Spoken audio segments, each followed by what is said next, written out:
এবার ওই বাবার লাশটা যখন ছাইগুলো বের হয়ে গেল, ওই ছাইগুলোরে দুইটা ভাগ করলো।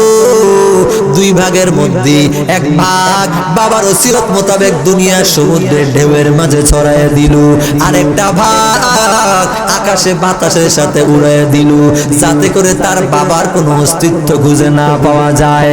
এই সন্তানগুলো এমন করতেছেন, আমার আল্লাহ দেখেন কি দেখেন না? আল্লাহ দেখতেছেন। আল্লাহ রাব্বুল আলামিন সমুদ্রের ঢেউরে অর্ডার করে, সমুদ্রের ঢেউ এই বান্দার ছাইগুলো একত্রিত করে নেও।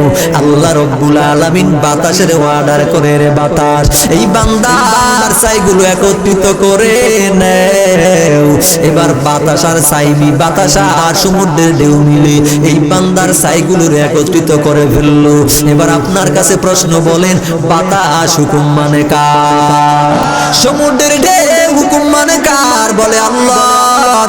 এই বাতাস আর সমুদ্রের ঢেউ মিলিয়া আল্লাহ রাব্বুল আলামিনের নির্দেশ মোতাবেক ওই বান্দার ছাইগুলো একত্রিত করে ফেললো। সুবহানাল্লাহ। ছাইগুলোর একত্রিত করলো। একত্রিত করার পরে এই বান্দার ছাইগুলোর মধ্যে আমার আল্লাহ রূহ দান করলেন। আল্লাহ জীবন দিয়েছেন। এবার আল্লাহর সামনে ওই বান্দাকে হাজির করা হল।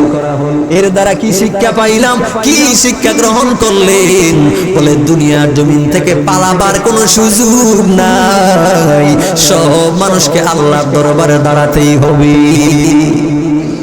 ওই লোকটা আল্লাহ দরবারে দাঁড়ায় গেল। আল্লাহ রাব্বুল আলামিন এবার তার ছাইগুলোর মধ্যে জীবন দান করলেন। আল্লাহর সামনে দাঁড়াবার পর আল্লাহ রাব্বুল আলামিন প্রশ্ন করলেন, আরে গোলাম, তুই কেন তোর ছাইগুলোরে এমন করলি? তুই কেন তোর লাশটাকে এমন করে ফেললি? এ দুনিয়ার জমিনে আগুনের মধ্যে কেন তোর লাশটা পুড়ে ফেলানোর কথা বললি? ওই বান্দা ডাক দিয়া বলে, মালিক, জাহান্নামের আযাবের ভয়। আমি দুনিয়া জমিনে এমন গুনাহ করেছি রে মালিক, আমার এই গুনাহযুক্ত চেহারা এই জমিনের মধ্যে এমন কোন গুনাহ নাই, এই জমিনের মধ্যে করি নাই। ও আল্লাহ, আপনার দরবারে কি জবাব দিব? এই চিন্তা নিয়ে নিয়ে আমি এমন করে ফেলেছি।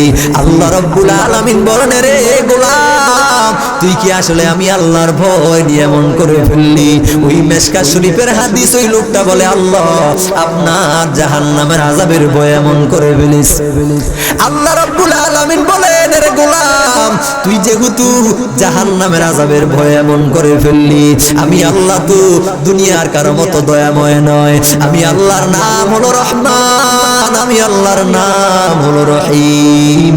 আমি আল্লাহ রাব্বুল আলামিন আমার এই রহমানুর রহিম নামের উসিলায় এই জমিনের মধ্যে তুই যে তোর লাশটা আগুনের মধ্যে পুড়ে ফেলেছ, আমি আল্লাহর ভয়ে, এই জন্য আমি আল্লাহর ভয়ে থাকার কারণে আমি আল্লাহ তোরে আজকে বিনা হিসাবে জান্নাত দিয়া দিলাম।